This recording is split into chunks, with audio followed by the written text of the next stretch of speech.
Domopolitics, professional wrestling at war with the Iron Sheik. Perception is reality.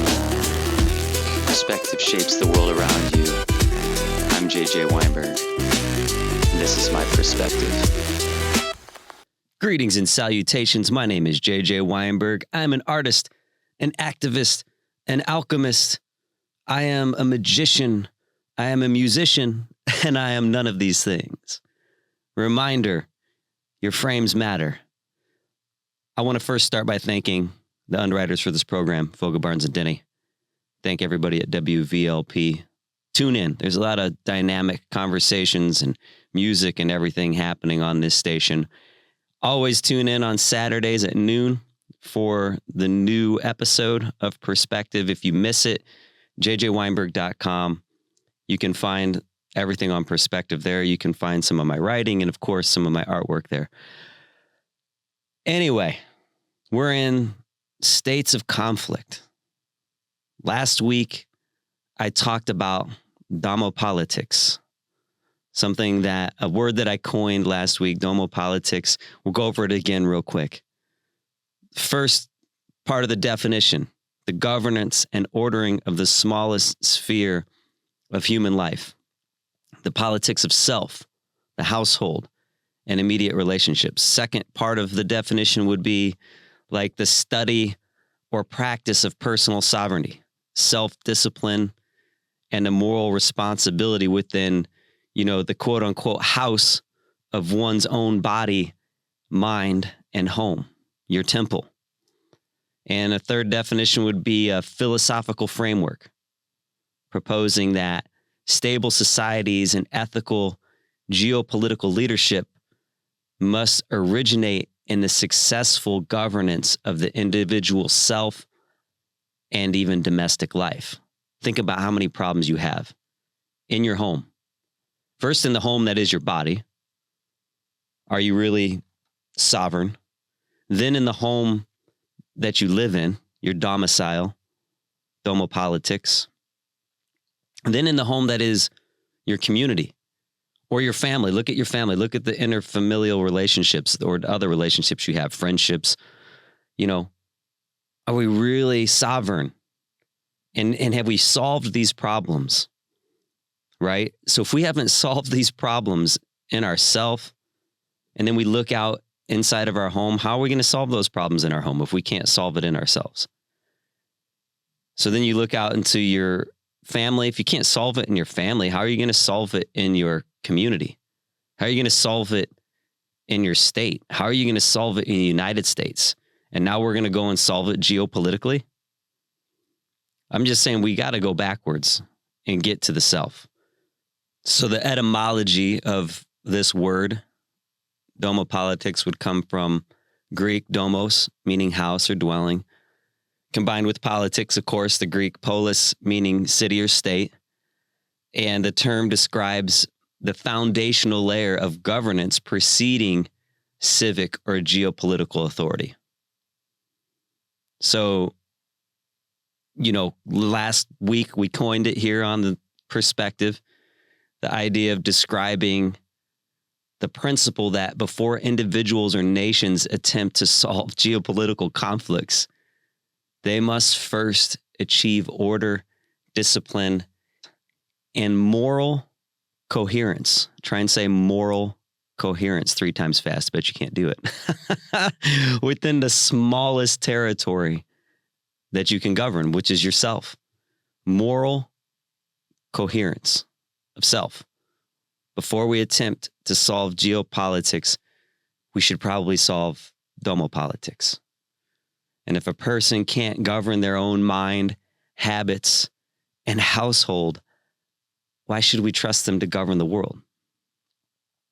The politics of self, the governance of the smallest territory you possess. Every human being is a small state, and domopolitics is the idea of whether that state is governed or in chaos.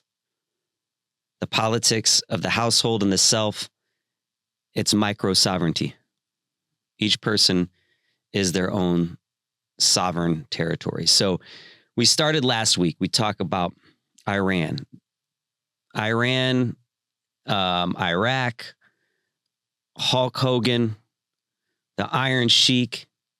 They're these caricatures, Johnny Lawrence and Daniel LaRusso. They're perspectives.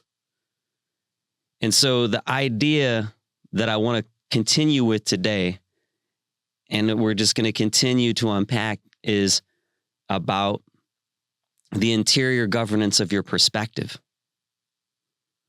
Before we start arguing about geopolitics and foreign wars, global conflicts, and how the world should run, there's an uncomfortable question that you might need to ask yourself.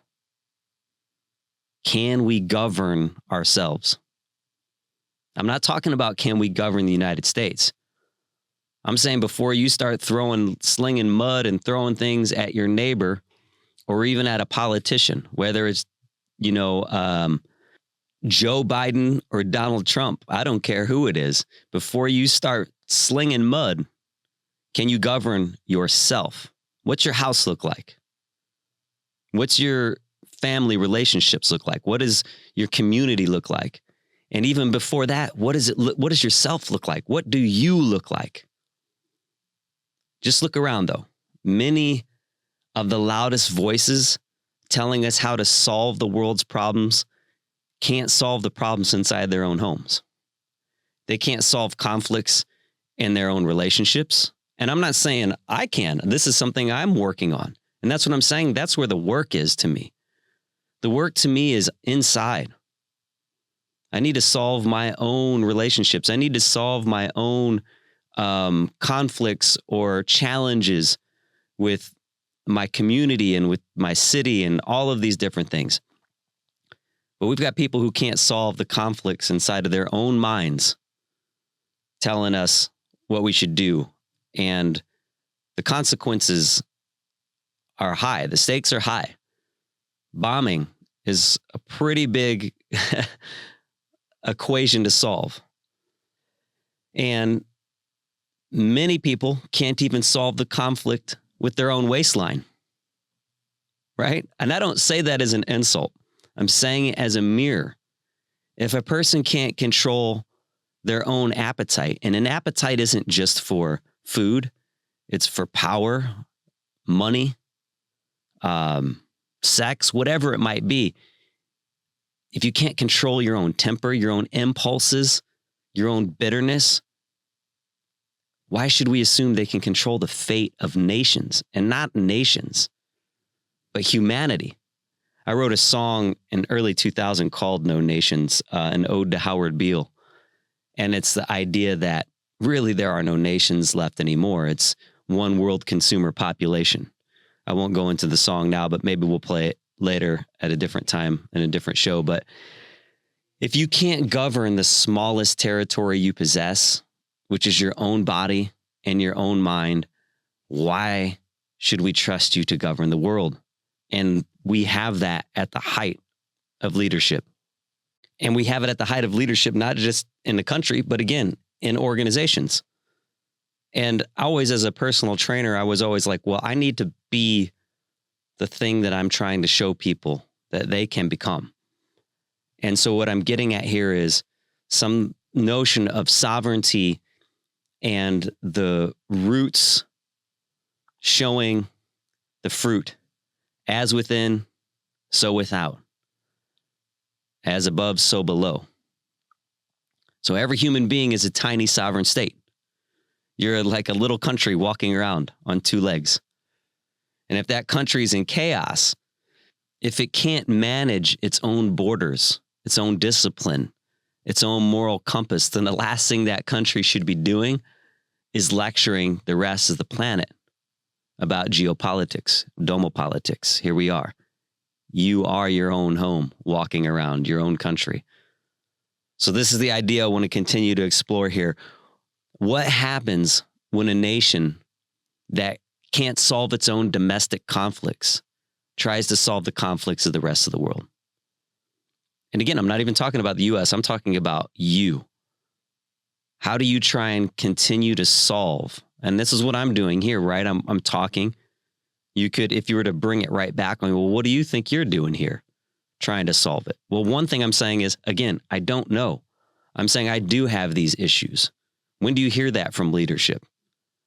I know for sure that what I'm getting at is I won't bomb you as a person. I'm not going to inflict violence on you. That violence should be a very, very, very last resort. And the idea is that hopefully our humanity is transcending violence as the option. You know, because when John Brown used violence in the 1860s, it was, he was called crazy. He was called a terrorist. He was called all kinds of things. He was demonized at best and buried at worst. So the idea is that we should never have to go back to something like slavery. We should never have to go back to seeing another Hitler. We talked about that in the last episode, that there were other means by which that could have been dismantled. The notion of Rockefeller selling oil to the German war machine, we could have cut it off right there. That would have saved lives. That would have slowed down the progress of the German Reich. But he was doing it as a good capitalist. He was making money. Okay, so what I'm saying is violence is not the answer. And I'm not using this episode to invoke violence on you. I'm not using this talk to talk about how I want to come in and bomb your country on two legs. I'm saying, though, we do need to ask these questions. What happens when we outsource wisdom to people who have not yet mastered themselves? And maybe the deeper question is this: before we try to fix the world, shouldn't we just learn how to govern the territory within? That's what I'm getting at. And this isn't a new idea. I told you we're going to talk about wrestling in this episode, professional wrestling, but the Greeks wrestled with this thousands of years ago. The Stoics believed that self-mastery was visible, as within, so without. They believed discipline left fingerprints, not just in philosophy. You don't just get to come up here and talk, but in the body, in the habits, in the way that the person carried themselves through life. They even had a concept for it: the unity of moral excellence and physical excellence. The idea that inner life and outer life reflect each other. Calicogathia, the ancient Greek ideal representing the harmonious balance of physical, athletic prowess and moral excellence.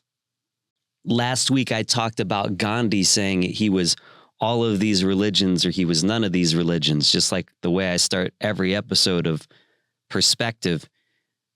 Be the change that you want to see in the world. Socrates, know thyself.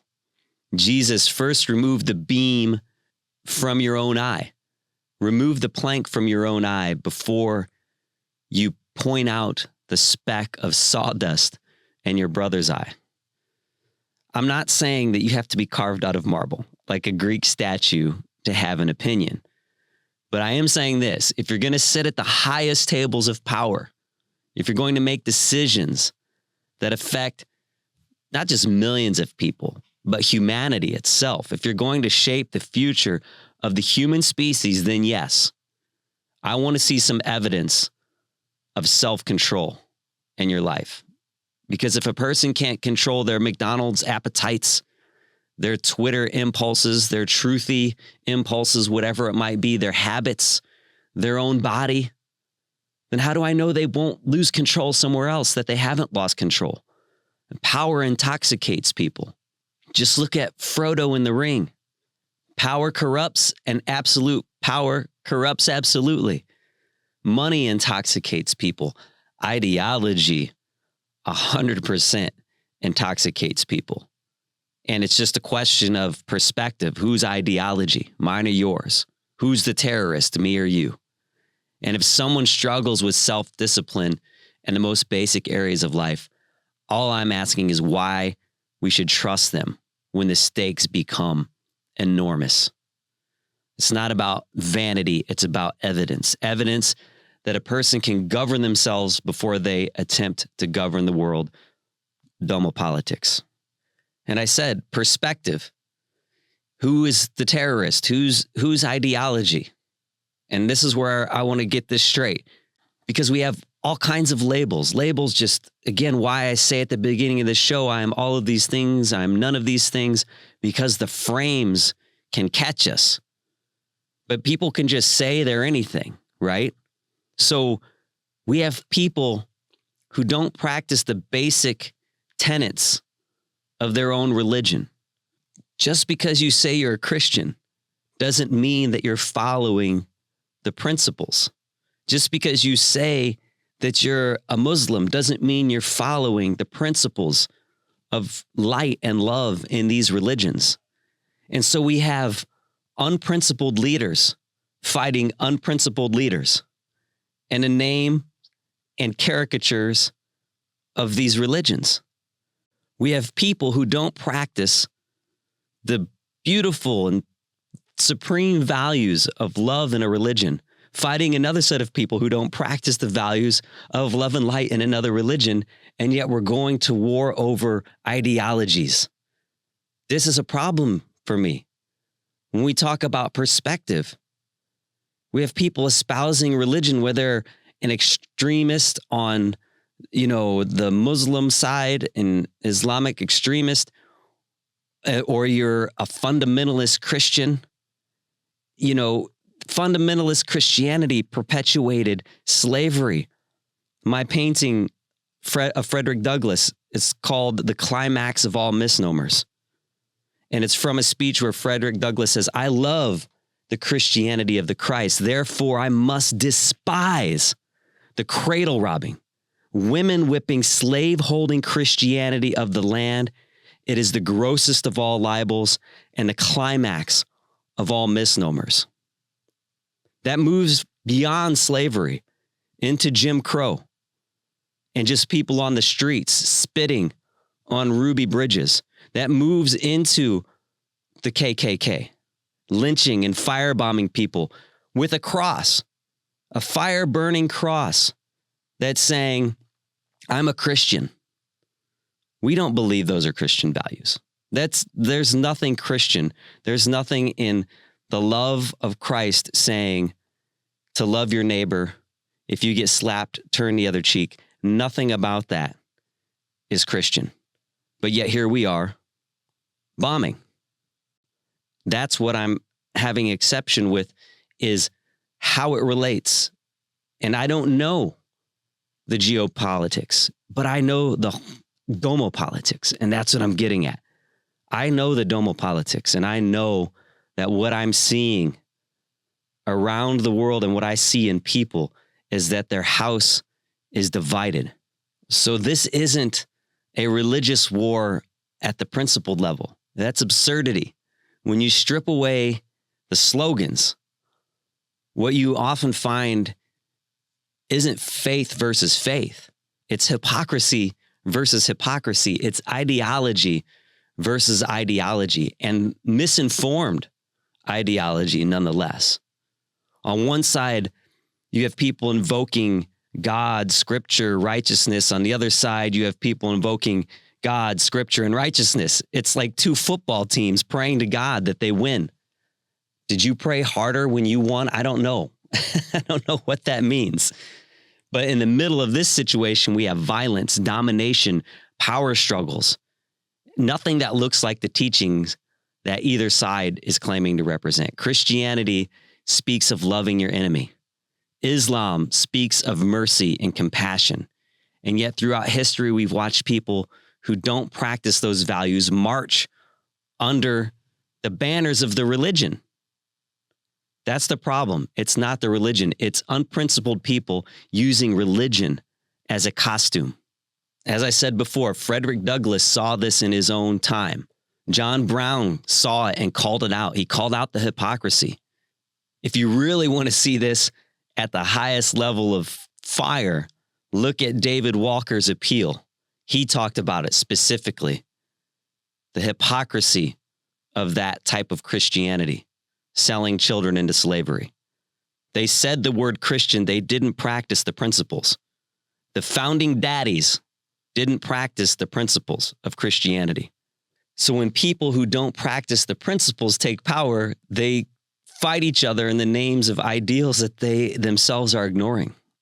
And then we end up with not a war of faiths. It's a war between people who've not yet mastered the teachings that they're claiming to defend. So no better way to look at these kinds of caricatures in the way that wrestling has presented it to us. I told you we're going to come back to professional wrestling here, politics and narrative. And I talked about this in the previous episode. It's the whole reason we're having this conversation. It's always about perspective. Last time with the wrestling idea, I talked about this, good guys and bad guys. But it always depends on the lens that we're looking through. It doesn't mean there aren't real extremes in the world. There, of course, are. And history has produced people like Adolf Hitler, where moral clarity wasn't complicated. But for some reason, again, the Domopolitics of our own house, we can't seem to get straight that as bad as Adolf Hitler was, so was Thomas Jefferson. If you can't reconcile that, you haven't still yet reconciled the Domopolitics. You haven't reconciled the absolute evil of the founding daddies. Evil. And I don't even know if I believe in the idea or the word evil. But if you want to look at a shadow, it's Thomas Jefferson raping Sally Hemings. And if you can't reconcile that, you haven't reconciled the truth that we have had our own. And that's where I'm saying you see us as the good guys. You're looking at it through the lens of Vince McMahon and WWF telling you that Hulk Hogan is the real American hero. And you can't reconcile it. Most conflicts, though, what I'm saying, don't exist at the extremes. Most conflicts exist in a more complicated space where we're reacting to our own stories, our own fears, and our own assumptions about people on the quote unquote other side. So when I talk about the idea of the film and dreams and storytelling, and there are a lot of metaphysical type teachers who will talk about these concepts, and the ideas that we're constantly writing the screenplay of the world that we believe that we're living in. And at the extremes, again, that can become complicated. I'm not saying that you're responsible for the extremes, but I do know that we're the authors of the story that we think that we're watching. Sometimes we see things that aren't really there. And if we allow someone else to tell us, imagine this. I think about this often. Other places with different languages that I don't know, if I'm looking at something and someone's telling me they're translating what this person is saying, I have a little bit of suspicion, to be frank, especially if it's saying that this person is saying they're going to kill us. And that's what they're getting at right now. Because I know even within the English language, sometimes I sit across from a person and say something that they don't even hear what I'm saying. It's lost in translation within the English language, that we're not even talking on the same wavelength or the same page, let alone if there's a language barrier and an ulterior motive for telling me what a person's saying. So again, I'm just saying there's a little bit of space that needs to be created. We've talked about this so many times on this show. Viktor Frankl says that a human being is a deciding being, and he says that between stimulus and response, there's a space, and that space is your power. And what I'm getting at is the stimulus is the language, but hold on, let me have some space to think about this and say, was that translated without any motive? Was that translated clearly? Did you actually hear it? Because again, sometimes I say something to a person sitting across from me in English, or they might say something to me and I hear something different. So perspective, again, matters. How we're listening matters. And a lot of times we just end up deciding who the hero is. We decide who the villain is. And sometimes, like Frankenstein, we create enemies faster than we can understand them. And then we go to fight that Frankenstein and forgot that we created it. And we can see that even in our own country. If you talk to someone on the political left, Donald Trump is the ultimate villain. He's Dr. Doom. If you talk to someone on the political right, Joe Biden, Sleepy Joe, or whoever it is, fills a role.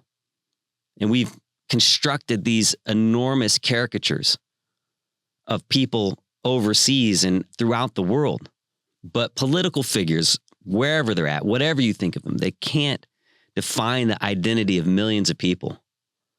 Like if the other countries look at Donald Trump, I would hate for us to get bombed because someone said, well, this is what Donald Trump does and says. Well, that's not who I am. That's not who America is. It might be, if you're listening and you agree with everything Donald Trump says and does, you might say it is you, but it's still not me, and vice versa. So they've become symbols inside of a story, characters in a narrative. And when politics becomes narrative like that, that's when, again, it starts to look an awful lot like entertainment. And I've noticed this decades ago because I've always had an affinity for professional wrestling. I've had an affinity for marketing and branding. But oddly enough, one of the moments that first pulled me to it in politics didn't even have anything to do with Donald Trump. It was Barack Obama.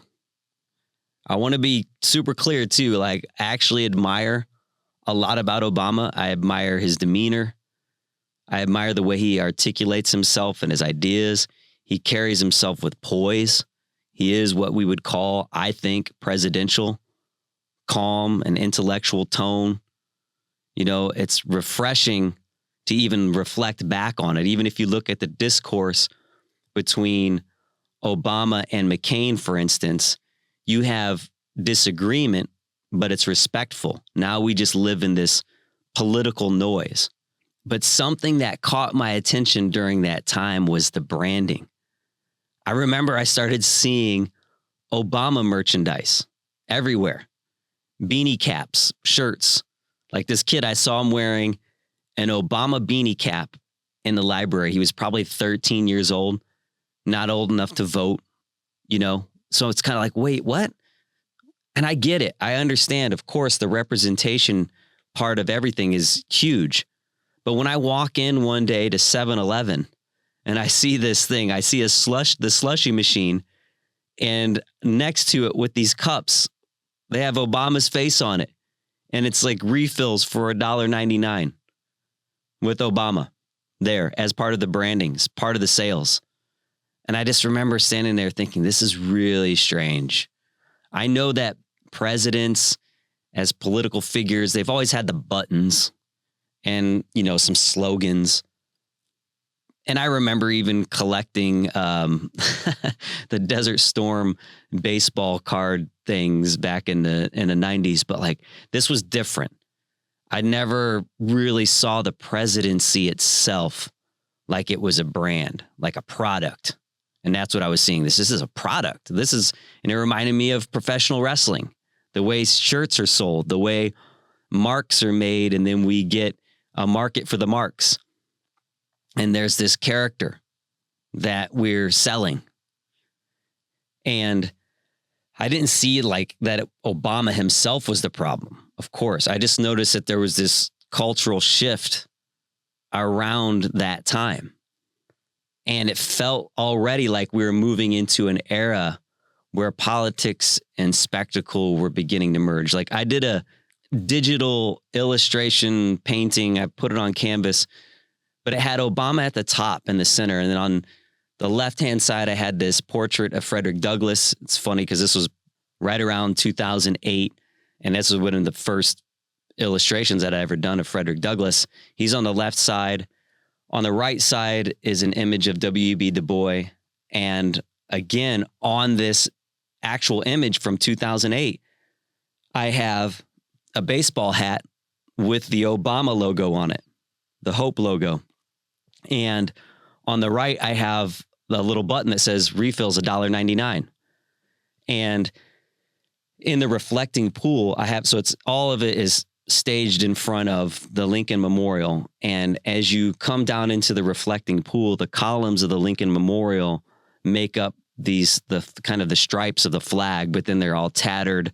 And the reflecting pool, I have it kind of as if the red from the flag is bleeding into the reflecting pool, and you have this reflection of Dr. King in the reflecting pool. And what I was trying to say at that time was, I liked how Obama was speaking, but at the same time, the notion of putting him on the same plane as Dr. King, as Frederick Douglass, as W.E.B. Du Bois, like I was saying, I don't know. I haven't seen his full resume, but I don't see him at that level of Dr. King. And I felt it was kind of, again, a caricature to put him there. And I was conflicted about it. I felt like, man, I don't really like how this vibes, because we're selling hats and there's something just not right. That's why, again, Dr. King's portrait is upside down in the reflecting pool. Like, is he really a reflection of Barack Obama? Of course, his dream from those same steps that he delivered was about a day that there might be a, black president of the United States. And that part I would absolutely celebrate as well. But it's just this notion that years later, I see the red MAGA hat and how it's become one of the most recognizable political symbols in modern history. I just remembered those Obama hats. And then I thought about Stone Cold 316. I thought about Degeneration X. If you don't know about professional wrestling, these are huge brands inside the professional wrestling ecosystem. And the Stone Cold 316 shirt was one of the most highly selling t-shirts of all time in professional wrestling sales. But you've got toys, shirts, hats, video games. And I was like watching this cultural mechanism evolve. I just don't think people realize how deeply professional wrestling has influenced our society. They dismiss it often as just this lowbrow entertainment, and they don't understand the psychological data that's been gathered over decades of spectacle. And they might not understand that Donald Trump is in the WWE, WWF Hall of Fame.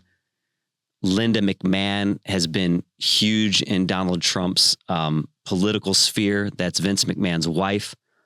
Vince McMahon has donated countless dollars to Donald Trump's campaigning. But you got branding, identity, tribal loyalty. Man, in professional wrestling, you're a mark. That's what you were called in early days of professional wrestling. You were a mark if you bought into all of these characters. And you would have this tribal loyalty to your character that you would rally around. And then there would be the other character that you're rallying against. And all of it just, is coming from that last episode. And this idea of Johnny Lawrence and Daniel LaRusso. If you didn't get to listen to that episode, check it out. But if you watch The Karate Kid, the original movie, from Daniel's perspective, Johnny's the villain. And it's so obvious. And then you watch that same story from Cobra Kai, years and years, decades later, Johnny's perspective, suddenly Daniel doesn't look quite so innocent anymore. And it's the same events, completely different interpretations. But once you understand that dynamic, I'm saying I think you can start to see it everywhere. You start realizing that perspective is one of the most powerful forces shaping how we understand the world. It's why Goebbels and Hitler used the propaganda machine. They used films. They would have used professional wrestling probably if they had it at their grips at that point in time. The world is a wrestling ring. There's something that professional wrestling, I don't even want to just say that it understands about the world. It's actually helped program the way that things happen, and most people just don't stop to think about it. In wrestling, the hero and the villain even aren't permanent roles. I was watching this wrestling behind the scenes thing recently, and they said something about how Macho Man Randy Savage had completed his face turn. So in professional wrestling, a baby face is the good guy, the heel is the bad guy. And Macho Man had started out as a heel, as a bad guy, and he made his baby face turn. And it made me think like, man, it's so funny to realize that a person can turn so quickly in professional wrestling from, well, it isn't actually quickly, but that they can, that there's that malleability to turn from a villain to a hero. And that one night the crowd loves you, the next night the crowd hates you. And the same person who was a hero last year can become a villain and vice versa. The villain can suddenly become the hero, but nothing, the character hasn't really changed that much. It's just the story. And, the villain is turning into a hero is a babyface turn. A hero becoming a villain is a heel turn. The fascinating thing is that when those turns happen, the crowd just accepts them. Yesterday, they're booing. Today, they're cheering. Same person, different story. And I talked about that in the last episode of this notion that Sergeant Slaughter was one of the real American heroes, but because they wanted a villain for that time frame and those story arcs, that they had him defect to Iraq. And then he's there with the Iron Sheik. Again, all these massive cliches. But he's defected to Iraq, and the once real American is now, this American soldier in Sergeant Slaughter is now wearing like a turban and, talking trash about Hulk Hogan and the ultimate puke. The ultimate puke. He's talking about the Ultimate Warrior because the Ultimate Warrior had just taken the belt from Hulk Hogan, who was the real American hero. But we're looking at geopolitics in wrestling, in the wrestling ring. And what I'm saying is that that's at the background of so many people thinking about other countries, thinking about Iran, thinking about Iraq. There's still information in their subconscious, even from seeing things as a kid that said, oh, I know who those people are. Because I remember when the Iron Sheik would get Hulk Hogan in the camel clutch. But we start seeing it there. We see it in politics. We realize that dynamic in wrestling is everywhere, in religion, in media. And the world operates on narrative, just like it does in wrestling storylines. And the crowd reacts accordingly. And so even if you think about professional wrestling, one of the most fascinating little details in American history is that Abraham Lincoln was actually known as a wrestler long before he was known as a president. So on the frontier in Illinois, Lincoln had a reputation for being incredibly strong, like really tough, and stories circulated about him wrestling local champions and beating nearly anyone who stepped in the ring with him. And some accounts say that he wrestled hundreds of matches, and some even credit him inventing a move that resembles the Undertaker's choke slam. So now whether every detail of those stories is perfectly accurate isn't really the point. The point is that one of the most revered figures in American history began his public life literally grappling with opponents in front of crowds, a wrestler. So if you think about that, the metaphor starts to not be a metaphor. It just tells us American politics has always been a kind of wrestling ring. Characters step into the spotlight, crowds pick sides, heroes are crowned, villains are booed, and sometimes those roles flip overnight. And that's the power of story. Professional wrestling used to call it illusion kayfabe. So I have a body of work. They're just sketches. I would love to turn them into paintings, but I only have so much time. I started it, I think, in 2017, 18, 19, somewhere around there. It's called Political Kayfabe, and it's a bunch of illustrations that you can find on my website, jjweinberg.com. Just scroll through, you'll find the Political Kayfabe. But kayfabe was the agreement between the performers and the audience in some way to maintain the story always as if it was real. So if you're Hulk Hogan and Iron Sheik, even though you might talk in the locker room and share a car riding from one venue to the next. If you were to see each other in public at a bar, for instance, and the public were to see you, you have to break out in a fight right there because you have to keep the performance. It's like, Daniel Day-Lewis is said to be one of the most revered method actors. He would never leave character. Even when he was on set after the filming stopped, he would still say, "Hey, I am still Lincoln. I am still Bill the Butcher. Don't refer to me in any other way." And that's kind of what kayfabe was like at scale. It's like wherever you're at, if there are people around who can see you, you're not allowed to share a steak together in the restaurant. You have to start a fight. So there's this performance on all levels. And that emotional experience works because people commit to the narrative. Audience is playing their role, wrestlers playing their role. But the reality is backstage, they're talking about how do we sell more tickets? How do we make this match look better? Step back and look at politics like that for a moment. Look at the news. Look at how different networks describe the same events. It's Daniel LaRusso and Johnny Lawrence again. One channel tells you who the hero is. The other channel tells you the exact opposite. One audience cheers, other audience boos. Different rings, different storylines, different versions of the kayfabe. And like I said earlier, Randy Macho Man Savage, again, his career, crowd hated him. That was the role he played. And eventually the story changed. Savage completed his babyface turn. Suddenly he's the hero. And now nothing fundamentally changed about Macho Man, really. It's just the narrative changed. We've seen it happen so many times in wrestling. Sergeant Slaughter, once presented as the ultimate American hero, and then he aligns himself with America's enemies in the storyline. The hero becomes a villain overnight.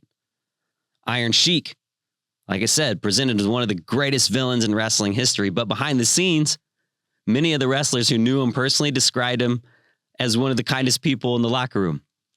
And if you look at his arc after wrestling, he's a pop culture icon. The Iron Sheik, he'll say things constantly, has said things about Hulk Hogan on his Twitter. Iron Sheik is passed, now, but God rest his soul. He's said so many funny things about Hulk Hogan, who was the real American hero, supposedly. But, he has revealed himself many times over to be somewhat of a despicable racist with his language, with his perspectives. And then, not coincidentally, he aligns himself with another person who's in the WWF Hall of Fame, and that is Donald Trump. And it's not just professional wrestling. I mean, look at George Orwell and The Changing Enemy. He understood the dynamic perfectly long before the modern media made it obvious. 1984, the enemy of the state constantly changes. One day, the country we're told we're at war with is Eurasia. The next day, they're told they've always been at war with East Asia. And the population accepts the narrative. The villain just changes. Boom. The crowd reacts. Heel turn, babyface turn. Yesterday, you hated one group. Today, you hate another. Yesterday, someone was the villain. Today, that role belongs to somebody else. And it sounds familiar because we see versions of it constantly. Alliances change, enemies change, political figures rise and fall, and the public narrative just shifts right along with it. I'm asking people to recognize the pattern. Step outside of the story that you're handed. Another film that actually goes right along with this, if you've never seen it, watch Wag the Dog and ask yourself, who's writing the script? And what's this match that you're reacting to? And once you notice the pattern, I'm just telling you, it's impossible to ignore. The world is full of narratives. Every country has its version. Every political party has its version. Every house, Domopolitics, has its version. Every ideology has its version. But if you step outside of it for a moment, outside of the role you've been assigned as a fan or as a political group or whatever, you start to see something. Everyone believes that they're the hero, and everyone believes their enemy is the villain. Every group believes they're defending something righteous. And again, just take it to sports. You know, you're praying before the sports event, whatever it is. You're the football team praying that you win, and the other football team's praying that they win. Did someone pray harder than the other? Or was someone more righteous than the other? It's the same way. Every wrestler in the ring is the protagonist of the story for their side. And once you see the ring for what it is, the performance is what you can't unsee. The crowd's cheering or booing, but the roles were written long before the match. These aren't just wrestling concepts. They're the basic building blocks of the way human beings interpret reality. But once you understand that, you begin to see how easily the same mechanics appear in politics. The politician can be the hero one year and the villain the next. The same speech that once earned applause can later be used as evidence that someone was dangerous or corrupt. The narrative shift. But politics and the media, they're rarely going to acknowledge the theatrical nature of the roles they create. Instead, they present those roles as an absolute truth through the kayfabe. They present the hero as unquestionably righteous. They present the villain as unquestionably evil. And the audience just has to respond emotionally. Cheer, boo, choose your side. But I'm asking, what happens if we step back? I want to go to this piece I wrote. It was November of 2024 about all of this, the politics of wrestling. And a lot of it was informed by my political kayfabe art series and just the stuff that was happening at the time. But I'll go right into it here. If you want to read it, you can actually find it on my Medium, which you can find the links to all my Medium writing on my website, jjweinberg.com/perspective. But in the late 1990s, the WWF, now WWE, ushered in the quote-unquote attitude era, characterized by an anything goes mentality, where stars like Stone Cold Steve Austin and The Rock put to rest the clean-cut hero archetype and embraced anti-establishment personas. Stone Cold Steve Austin was anything but the conventional hero archetype. He brazenly held up his middle finger to authority, rebelled against his boss, and reveled in the audience's anger at the man. Wrestling fans ate up the storyline because it resonated with their frustration. It allowed them to live vicariously through Austin's antics. The same sentiments are echoed in Donald Trump's base and views long held against traditional politicians. Close friends with WWE proprietor Vince McMahon, Trump learned firsthand what got, quote unquote, pop from the marks. He witnessed Vince fan the flames and brought the drama of cutting promos into his campaign and presidency. Trump is the ultimate heel turn. His rise and subsequent dominance over the Republican Party mirrors a wrestling heel's rise towards prominence. A heel, the bad guy, in wrestling is often admired for their audacity, unpredictability, and the ability to stir the pot. Trump embodies this role. There's a reason that Donald Trump is in the WWE Hall of Fame. In my article, I have this illustration of Joe Biden on Macho Man's body, Elizabeth Warren on Miss Elizabeth's body, and Donald Trump on Hulk Hogan's body. And in the caption underneath it, it says, Macho Joe, Miss Elizabeth, and the Trumpster, the quote-unquote mega powers. This is a sketch from my 2020 political kayfabe series. And the caption from October of 2020 looks like prophecy now. Trumpomania running wild on you. Imagine this image, if you see it on the article, it's a sketch and it's got basically Donald Trump as Hulk Hogan. And that's from October of 2020, well before Hulk Hogan was called to stage for Donald Trump. Am I a prophet? I mean, so wrestling, I'll go into the rest of this article. Wrestling for the Republican nomination for the 2016 election, Trump ridiculed traditional politicians like Jeb Bush, and Ted Cruz, using taunts and insults that echoed the trash talk of a WWE promo. Like any good heel, Trump wasn't concerned with the traditional role of being quote unquote presidential. His approach to the GOP was anything but conservative. His irreverence enhanced his heat. That's what they call it when a heel comes in and wants some reaction from the crowd, the pop. And wrestling pops a loud, positive reaction from the crowd. Conversely, heat is a loud, negative reaction from the crowd. And Trump was turning up his heat. More specifically, Trump's particular brand of insults would be called cheap heat in wrestling, which he then transitioned into cheap pop and kissing up to the crowds. So in those early Republican debates, Trump leaned into his character, thriving on the audience's mixed responses. His unfiltered approach animated his growing base, while his critics were incensed. Either way, he was the center of attention.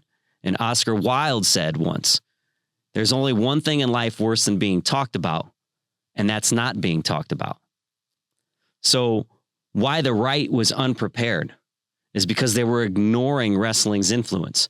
Traditional conservative politicians failed to grasp Trump's style because they didn't understand the power of theatrics and showmanship. Figures like Jeb Bush and Ted Cruz, they tried to stick to traditional political decorum.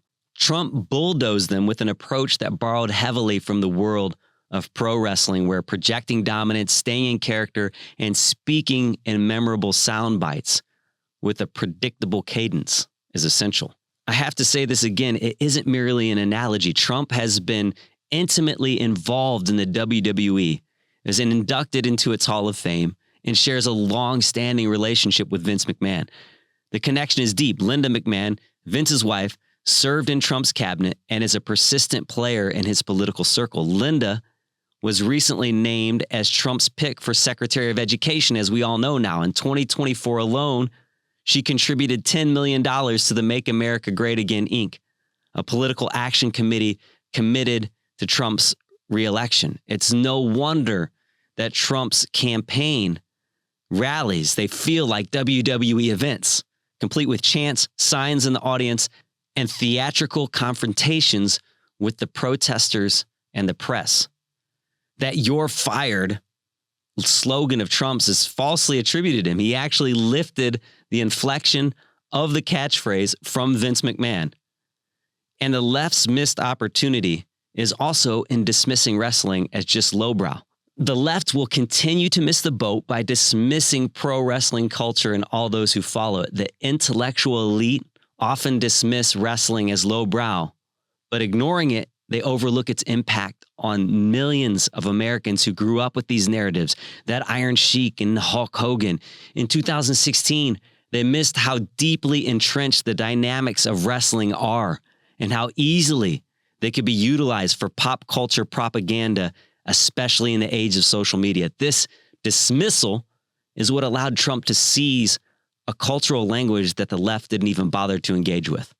A language of over-the-top division, rebellion against a framed authority, and tribal loyalty. This language is fueled by emotion, designed to cloud reason with fervor and fandom, but by ignoring the cultural underpinnings and strategic blueprints that drive success in sports entertainment, the left failed to foresee Trump's allure, and they lacked the tools to counter his brand of political entertainment effectively.